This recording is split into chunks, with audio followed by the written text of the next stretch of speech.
hands on deck for Don Winslow. Stand by for action. Stand by for adventure. Stand by for Don Winslow of the Navy, by the makers of delicious Post Toasties. Yes, shipmates, Don Winslow is on the air, bringing you the exciting adventures of the naval intelligence officers who fight against spies and saboteurs behind the lines so our great Navy can battle the enemy on the front lines. And now, shipmates, Commander Winslow's good friend and fellow officer is coming aboard. Here he is, Lieutenant Red Pennington. Hello, fellas and girls. It's sure great to be back. Boy, it seems like we've been away a long time. But now we're all set for action again. And seriously, shipmates, this time it's worldwide action, and it affects every one of us. You know, there are 3 great fronts in this war. Yes, 3. The soldiers, sailors, Marines, Coast Guard, and Air Corps who man the battle stations are the first front. The second front is the factories and farms turning out the weapons and food for our fighting men.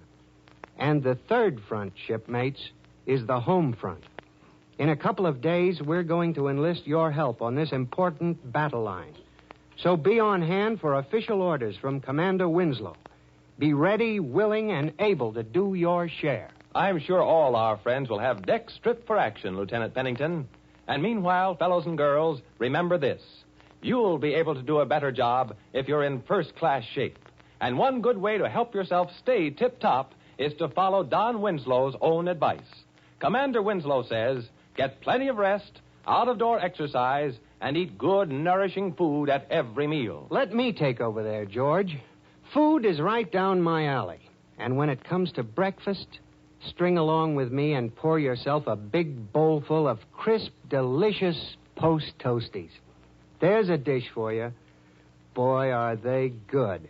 And good for you, too. Right, Red.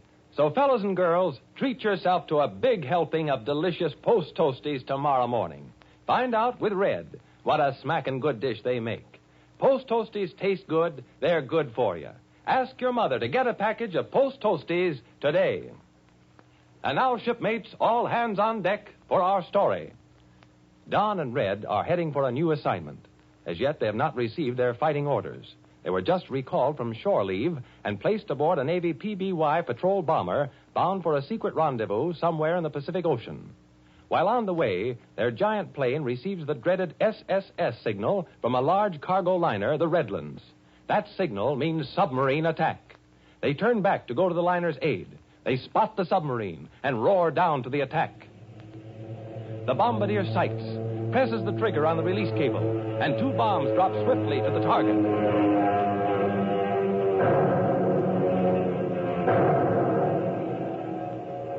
Don, we got it. That sub is cold pig iron now. What a plane, what a crew. It was a direct hit. Yippee! Hey, what's the matter? Why so glum? We got it, don't you understand? Yes, I know, Red. But there was something very strange about that submarine that I don't like. What do you mean, strange? It's just a mess of scrap iron now. You don't have to worry about that one anymore. Not so sure, Red. Well, for Pete's sake, what are you getting at? Did you notice the size of it? No, I can't say that I did. What about the size? It was too small. Too small? Say, are you kidding? No, I'm not.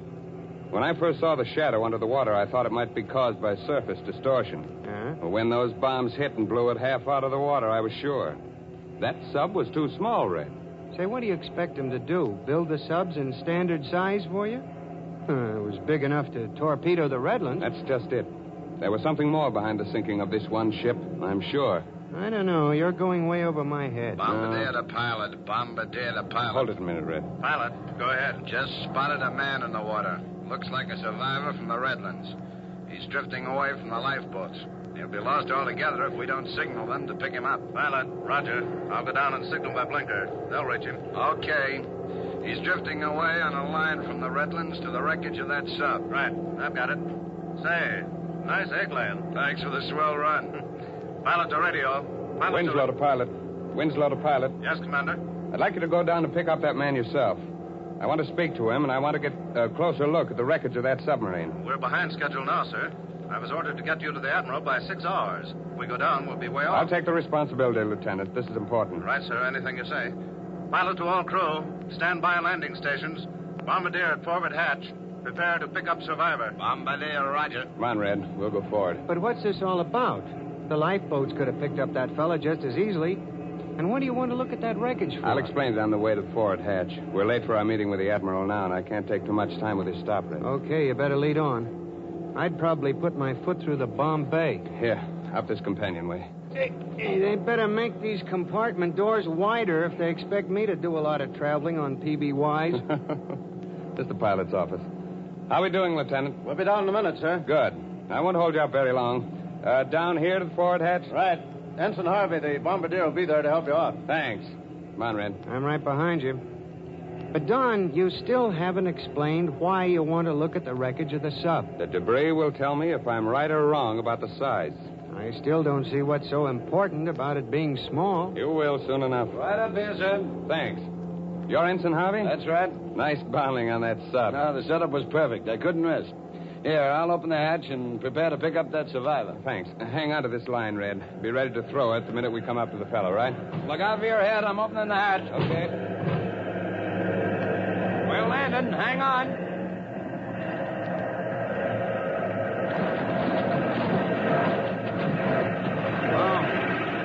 Oh, seeing that water come up at me like that turned my insides upside down. Okay, Red. Ready with that line. All right. Take it easy. We see you. Grab the line when we throw it. Don't worry. We'll get you. Okay, Red, heave. Hey. Good shot. Hey, he's got it. All right, now pull in. Here, I'll give you a hand, Lieutenant Pennington. Thanks. Hang on there. Keep coming on that line. Ensign Harvey, you'd better hold on to my legs. I'll reach over and grab him. Yes, sir. All right, now. Easy. Here we go. All right, come on. Let go of that line and grab my hand. All right, I got you. All right. Pull me in up there. Right, sir? Don't you talk about my tonnage again. All right, grab it. Got it. Now you're okay now. I don't know how to thank you, man. Easy, boy, easy. I'd have been a goner sure if you hadn't come down. Here, you're freezing. Better get back into the cabin. Wait a minute. My name is Driscoll. I was chief mate on the Redlands. Tell me, did you get that sub? Yep, smacked her right on the button. She won't be doing any more dirty work. Good. I feel better already. Ensign Harvey, better take Driscoll into the cabin. Give him something hot and wrap blankets around him. We'll take over here. Right, sir. All right, Lieutenant. Taxi over to that wreckage, will you? Yes, sir.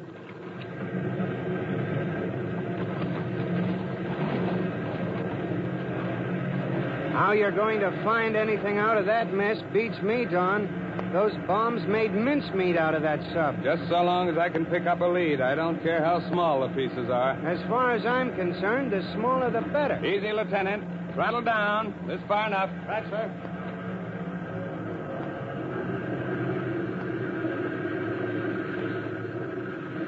Well, there it is, Don. Take a good look. Yes. Not very much left, is there? About the best you could do with that stuff would be to cut it down for toothpicks. Hey, look what's floating out from under that chunk of cork. It's white. Yes. Sailor's cap. And just make out the insignia. Yeah, it must have been part of the insulation on the hull. What about it? Will you look at the size of it? Is that still biting you? What's a hunk of cork insulation got to do with the size of the sub? Now, listen, Red. That stuff lines up the hull to keep the moisture out of the boat, right? Yeah? And that piece out there is practically semicircular in shape. Well, add another half to it, and you'd have the full size of the hull. That's right. Have you ever seen a hull cross-section that small? Why, yes, Don. In Naval Intelligence plans of the two-man subs. Exactly. Commander Winslow. Yes, Lieutenant. Wind's freshening, sir. If we don't get started soon, I won't be able to land when we reach the Admiral. All right, you can take off now. I've found what I was looking for. Right. Come on, Red. Let's see what Driscoll can tell us.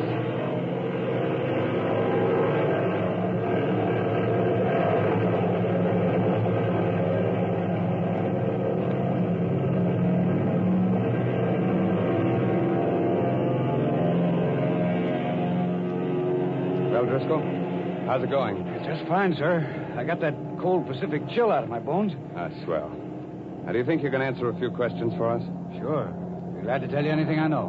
Now, according to that signal we received when we passed you, the Redlands shipped from Los Angeles and was due to join a convoy. That's right. We sailed under sealed naval orders from the convoy command. I see. What did those orders say? Oh, they gave us our course to the convoy and our rendezvous time. Anything else? No, from there on, we'd be under orders from Admiral Colby. Tell me, Driscoll, how many of you on board the Redlands knew what was in those orders? Only the captain and his first officers. They were kept very secret. We weren't even allowed to open them until we'd been out of port for an hour. You're sure that nobody knew your course until you opened the orders? Positive. I was in the captain's cabin when he read them. The envelope was sealed tight. What are you getting at, Don? You'll see in a minute, Red. Now, Driscoll, were you traveling on one of the regular sea lanes? No, sir, we weren't. The Redlands was carrying important cargo. That's why the convoy command gave us those sealed orders, I guess. Yes, to cut down the chance of being torpedoed by subs that would wait on the regular transport routes. Do you think that sub was waiting for the Redlands? Absolutely. Now, look at the torpedoing in the light of what we just discovered in the wreckage, Red. That was a small two-man sub. A two-man sub in these waters? Right. Those subs are sent out on quick raids. They haven't the fuel capacity to range these waters looking for stray ships. So obviously it must have been waiting for the Redlands. Holy cow, you're right, Don. It was part of a prearranged scheme. The enemy is getting secret information which is liable to destroy the whole convoy command. Well, Don has discovered something really important. Will this startling deduction have any bearing on their secret mission for Admiral Colby? Yes, Don has discovered a piece of information that's really important. And here's some important information for you. Fellows and girls, Post Toasties stay crisp longer in milk. Why is that important? Because everybody goes for real crispness in a cereal. And that's exactly what you get with Post Toasties. Yes, and it's a proven fact, too. Because in a nationwide crispness test, it was shown that Post Toasties actually stayed crisp longer in milk than other cornflakes tested.